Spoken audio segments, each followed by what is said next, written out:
নমস্কার বন্ধুরা, সবাইকে হ্যাপি সরস্বতী পূজা। আজকে আমি ব্লগটা শুরু করছি। অ্যাকচুয়ালি শুরু তো হয়ে গেছে সেই সকাল 6টা থেকে, কিন্তু আমি একদম ভিডিও বানাতে পারিনি। শুধু আলপনার ভিডিওটা ছেলে বানিয়ে দিয়েছে। তো আমরা আজকে সারাদিনে কী কী করছি, কী খাচ্ছি, কী আয়োজন হচ্ছে সেটা আপনাদের সাথে শেয়ার করবো। চলুন দেখে নিই। আর এই যে আমার লুক, আজ আমি পরেছি মেঘলা, আর এইটা আমার বেডরুম। একটু দেখিয়ে দিই, এটা আমার জানালা, যেখানে আমি দাঁড়িয়ে বেশিরভাগ ফটো তুলি। এই যে কেমন লাগছে বলবেন। আমি নতুন করে একটু সাজিয়েছি, পর্দা টর্দা চেঞ্জ করেছি। তো আজকে সারাদিনে কী কী করছি না করছি সবটাই আমি দেখাবো।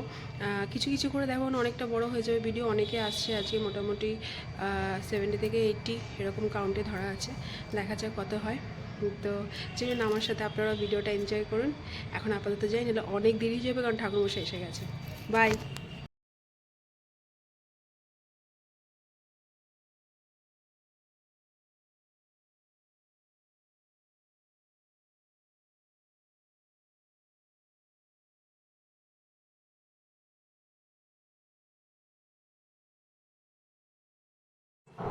এই যে এখানে আমি দিচ্ছি আলপনা, মানে আমি সাধারণত প্রত্যেক বছর সরস্বতী পুজোর আগের দিন আমি আলপনা দিয়ে থাকি। তো এই বছরে কিছু প্রবলেমের জন্য দেয়া হয়নি, শরীরটাও দিচ্ছিল না, আর জিজোর এক্সাম চলছিল বলে ওকেও পড়াতে বসিয়েছিলাম। তো নেক্সট দিন দিয়েছি, তাই সবাই মানে মা বললো যে একটু ছোট করে দেও না, তাহলে তোমার তাড়াতাড়ি শুকিয়ে যাবে। তাই অল্প করেই দিয়েছি, খুব ভালো দিতে পারি না, মোটামুটি একরকম মানে কাজ চলার মতো দিয়েছি। তো ভিডিওটা করেছে জিজো, ও একটু একটু করে শিখে যাচ্ছে। আর বেশ ঠান্ডা ছিল সকালবেলাটা, তো আমি তখনও রেডি হতে পারিনি। আগে আলপনাটা দিয়েছি, তারপরে ছেলেদের রেডি করেছি, তারপরে নিজে রেডি হয়েছি। তো আমি তো দেখাচ্ছি সারাদিন কি করছি না করছি, আপনারা আমার সঙ্গে দেখতে থাকুন। আলপনাটা কেমন হচ্ছে অবশ্যই বলবেন, না হলে তো বুঝবো কি করে ভালো মন্দ কী হলো। আর ব্লগটা কেমন লাগছে সেটাও আমাকে কমেন্ট বক্সে অবশ্যই জানাবেন। এটা মোটামুটি একরকম কমপ্লিট হয়ে গেছে। এবার শুধু নিজে রেডি হয় এবং বাকিদের আসার অপেক্ষা। আমার বাবাও ঢুকে যাবে এর মধ্যে, বাবা আসছে কলকাতা থেকে। তো সেটা একটা মনে বেশ আনন্দ যে বাবা মা এলে খুব ভালো লাগে, যদি মা আসছে না বাবাই আসছেন। এই যে এটা জিজো করেছে, তো তাই ভিডিওটা এরকম লাগছে।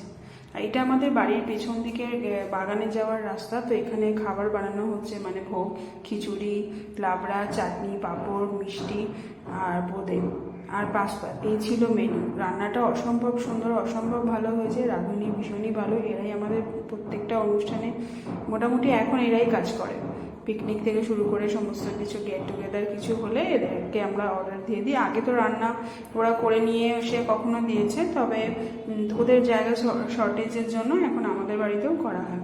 ভীষণ ভীষণ ভালো রান্না হয়, মানে টেস্টি, একদম ইয়ামি। সবাই চেটে পুটে খেয়েছে, এরকম একটা রান্না করেন ওনারা।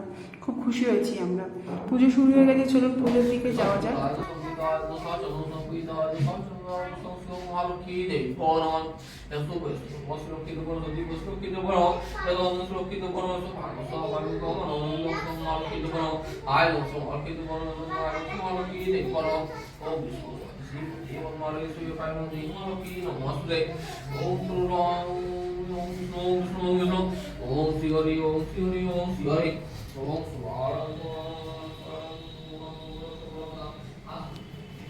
এই কতক্ষণ তুলবো?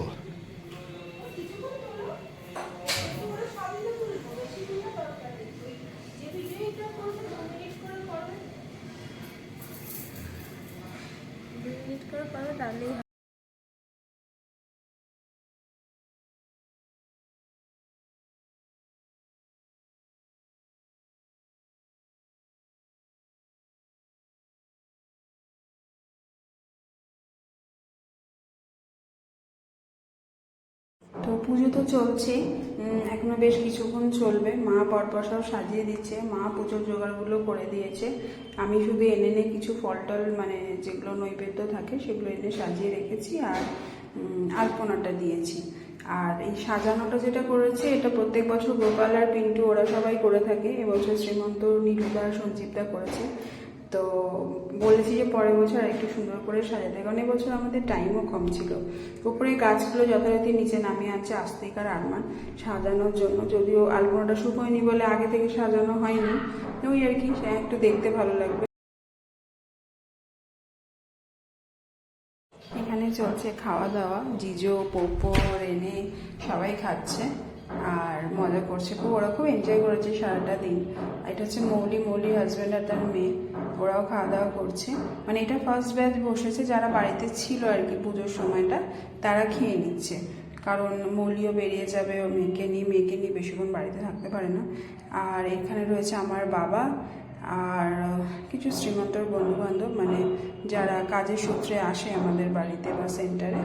বাবা এসেই খেতে বসে গেছে, কারণ আমি বাবাকে কিছু টিফিনও করে দিতে পারিনি, আমি পুজো নিয়ে ব্যস্ত ছিলাম বলে। বাবা জাস্ট প্রসাদটুকুনি খেয়েছে আর খেতে বসে গেছে। এবার গিয়ে বাবা রেস্ট করবে হয়তো। আমার খুব ভালো লাগছে আমার বাবা যে এসেছে। আগের বছর এসেছিল সেই পুজোর দিনেই, পরের দিন চলে গেছিল, এবার একটা দিন আটকে দিয়েছি। তো বাবার আসা যাওয়া করতে বাবার ভীষণ কষ্ট হয়, অনেকটা দূরে থাকে। তো দেখা যাক, এর পরের বছর বাবাকে বললে একটু আগে থেকে আসতে যদি পসিবল হয়। এখানে সব বসার ব্যবস্থা হয়ে গেছে, এটা আমাদের সেন্টারটা। আর এই যে দাঁড়া, এটা আমি ব্লগে দেবো সরস্বতী পুজোর। তোদের নামগুলো একবার বল, নামগুলো বল। হ্যাঁ, সুপ্রিয়া আর রূপা, দুজন রূপা আর রিম্পা। ভালো লাগছে তোদের? খুব ভালো লাগছে। সব সাজিয়েছি সুন্দর করে, নিজেও সেজেছি।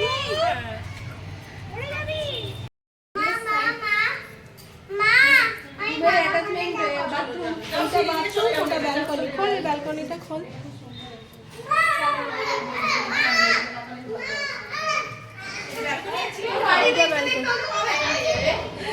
অনেক বড়।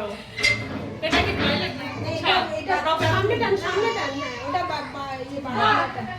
ছবি ছিল না এটা, এটাতে আমি গাছগুলোকে আবার পরে নেক্সট ইয়েতে লাগাবো।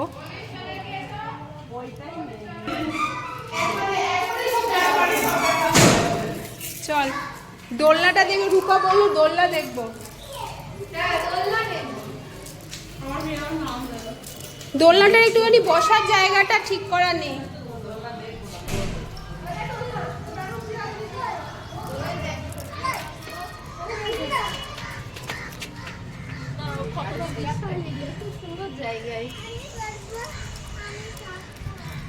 ছাদে আসাই হয় না।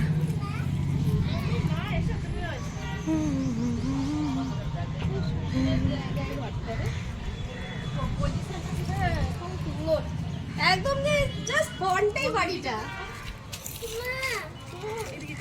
আমার বন্ধু ওখানে কষ্ট পাচ্ছে, মন খারাপ করছে, আমাদেরও খুব মন খারাপ হয়।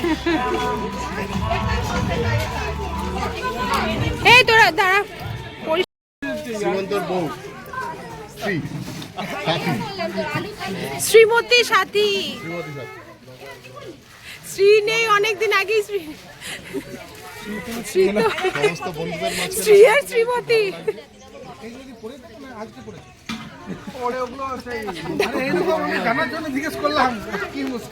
আমি পড়ে থাকি, পড়ে থাকি।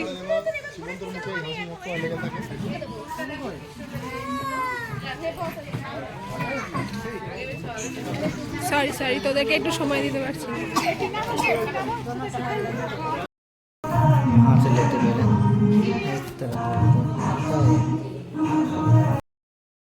যোগীরাজ আর রেনে দুলছে দোলনাতে। বাচ্চাদের জন্য তো খুবই এনজয়েবল এই জায়গাটা। আমরা খুব কম আসি, ছাদে আসাই হয় না। রুমি এসছে বলে আর সরস্বতী পুজো বলে আরও এসছে। এই যে এখানে রুমিদের নিয়ে এসেছি ব্যালকানিতে, একটু ছবি টবি তুললাম, ওদেরকে দেখালাম, ওর সঙ্গে একটু হাসি মজা করছিলাম। তো এখানে কিছু কথা হচ্ছিল যেটা অফ করে দিলাম, না শুনেই ভালো, তো বড়মশাই রাগ হয়ে যেতে পারে, সেই জন্য আমরা অফ করেই আমি দেখাচ্ছি জাস্ট ভিডিওটা। ওরা এখানে এসে জাস্ট মানে দেখছিল যে হে গাইস, ভিডিওটা আচ্ছা লাগলে আমাদেরকে লাইক এন্ড সাবস্ক্রাইব করবে। Thank you. Happy Saraswati Puja.